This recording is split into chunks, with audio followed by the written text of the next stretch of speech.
What is going on, Governor Chisgule here, and today we must talk about the first skill of Joan of Arc and Constantine. These skills buff all nearby friendly forces, but does that include armies beyond your own? We're going to cover that in this video because we noticed that these buffs do not show up the way that they used to.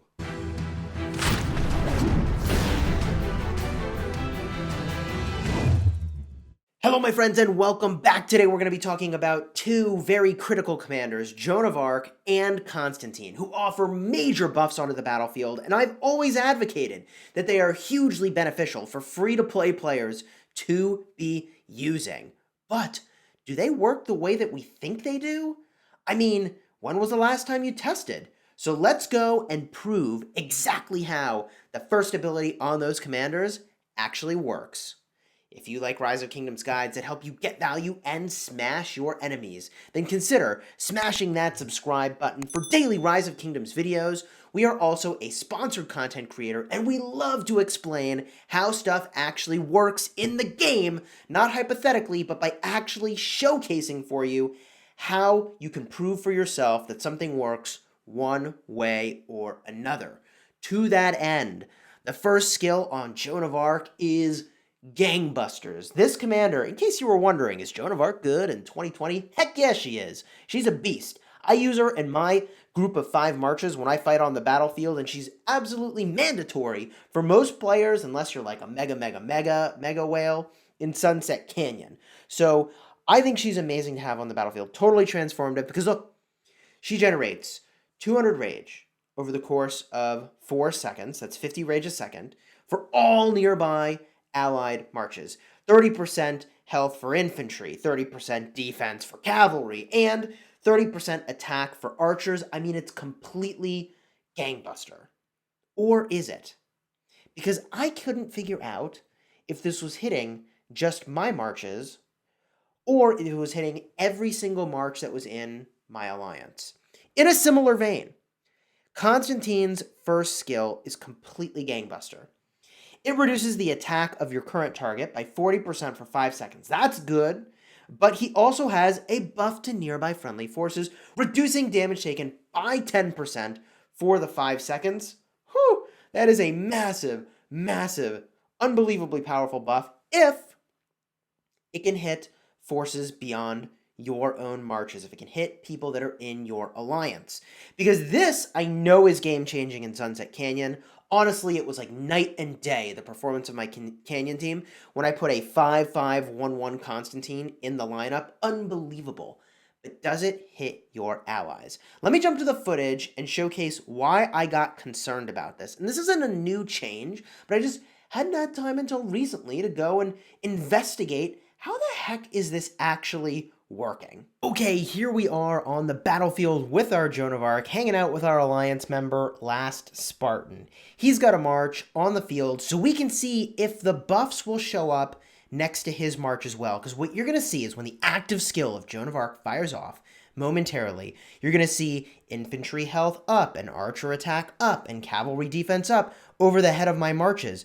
But you don't see that over the head of his marches. And that was what made this idea come into my head that, wait a minute, did this buff change? Does this work the way that we used to think it would work? Because it used to show that little indicator above the head of everybody nearby that was getting that buff. So we became very kind of concerned here, like, wait a minute, like, does this actually work? Does this do what we think it should do? And I was not so sure. So in this next test that we run, we're going to have Spartan attack something at the same time that I attack something so that we can go and see, okay, hey, wait a minute. If we're both attacking it, we both get a battle report. We're going to look in his battle report and see, is there a buff from Joan of Arc to his march? He's using, I think, Lohar and Richard I. So again, you can see if we're attacking the same target now, since he's in combat, does he get the Joan of Arc buffs above his head? And you'll see in a moment that he does not. And that is also sort of concerning. Did this buff change and we just didn't notice or didn't check, or how does it work? I was a little bit concerned, or maybe it's just a visual display of like how it works.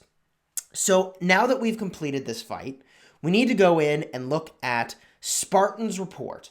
So he's going to send that to us. We get a look in this report in the battle log, not in the buff section. In the buff section, any variable buffs are not going to appear. And boom, there it is. He is, in fact, getting the benefit of the Joan of Arc. Whew, thank goodness for that. So it looks like Joan of Arc does benefit your allies if they are at least hitting the same target as you. We know that for sure because we were hitting the same target. But what if they aren't hitting the same target? I mean, how would we know if they're still getting the buff or not? Is there a way that we could definitely prove one way or another that works? Well, we found two barbarians sitting back to back. Spartan rocking the nose pick emoji over there as we run this test. Here we go. We're hitting two different barbarians side by side. And now my buff is going to apply to his march. And I suppose one way you could see this visually is his rate of rage gain should go up. Not something we can really see, his rage bar on our own screen, but that's something he should have noticed as he was doing the fighting here. And something he said to me as we were doing this is that on his own screen, he did not see me getting the buff of infantry health up with the arrow and that green text showing all those buffs. But for his own march, it showed up on his screen, which I thought was really interesting. So on his screen, he sees that he got the buff, but he doesn't see that I got the buff. So here we can look into the report, and we will find it in just a moment, which means that, in fact, it does work for allies. Okay, so we have proven now that this works for allies with Joan of Arc, but we need to do the same test with Constantine and make sure that Constantine works the same way that we think it does. So the first thing that we're going to do is we're going to attack this barb, and Spartan is just going to walk around in the area. We're going to see if the damage taken reduction buff will show up above his head, and what we're going to see happen here is that it does not appear. All we see is him picking his nose. Lol. Thanks again, Spartan, for helping me do all this testing. We all appreciate it. So, anyways, the patent pending Spartan emoji getting thrown here. We finished the fight. We didn't see the buff apply to him. So now we go hit another barb nearby, this time together. And maybe we'll hit two barbs at the same time. It looks like that's what we're going to go do. We're going to run the third test that we did for Joan of Arc, where I hit a barb, he hits a barb, we look at the buffs in the log, and we see if he's fighting something nearby and I'm fighting something nearby, if that all works out the way that we would expect. Which, here's hoping, right? Because I've been advocating for a really long time. That, everybody should use Constantine, everybody should use Joan of Arc. How embarrassing if at some point that changed and we didn't notice. So there we are, side by side, doing the fight. You can see the area effect of Constantine is very, very generous. He's still using that Lohar Richard, and we should see in his report the damage taken reduction of 10%. I believe that skill is called the Edict of Milan, but I could be misremembering. That's kind of a weird skill name to remember, just off the top of your head, I don't know. What's a more common skill name? Charge would be a really easy skill name to remember. Anyways, let's go look at the report from Spartan and see for ourselves how this actually works. Did he get the buff from the Constantine? Here's the report. We go in. We're looking for Edict of Milan. It should be 10-ish turns into the fight. And there it is. 10% damage taken reduction.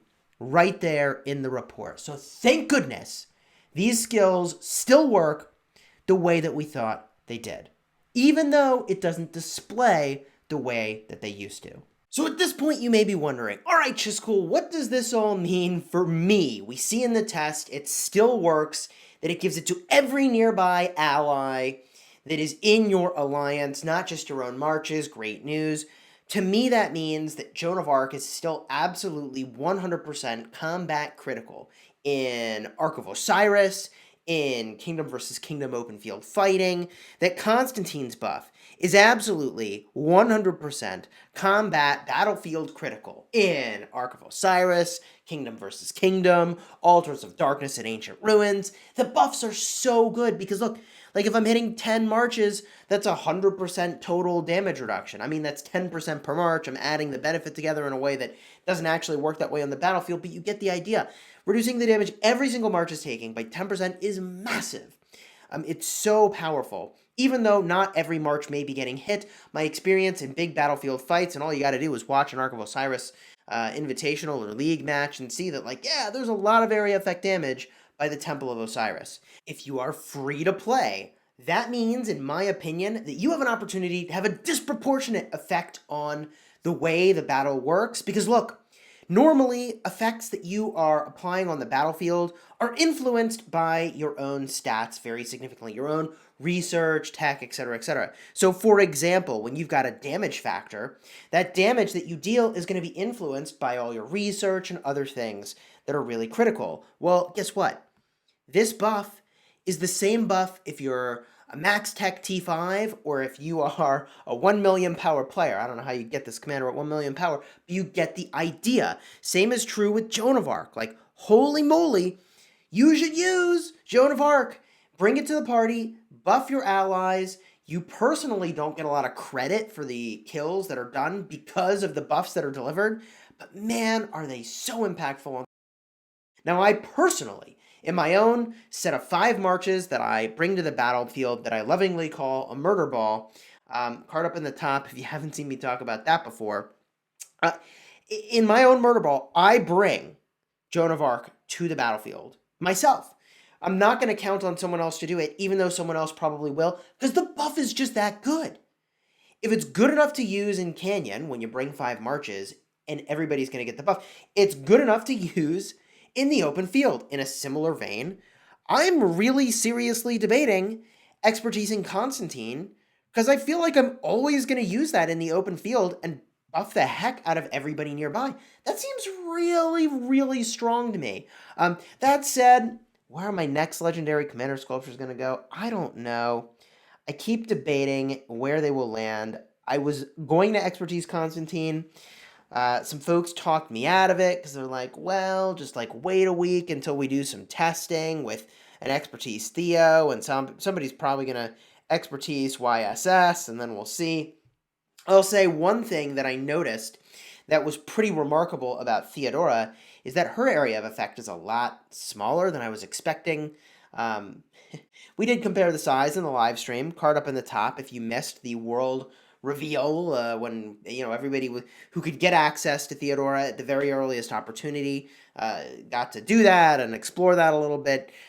We don't know if these commanders are going to completely change the way things work, so we'll do some testing, then we'll spend a boatload of sculptures on the things that matter the most. Hopefully you enjoyed this video. Let me know down below in the comments if this worked the way you expected, or if you even noticed that it stopped showing the little buff above your allies' heads, indicating that they were getting the benefit of all the stats. We had noticed this a while ago, and only now were we like, hey, we should make a video about this. Until next time, my friends, you have fun smashing the kingdom. Oh yeah, and keep on buffing your allies. It's worth it.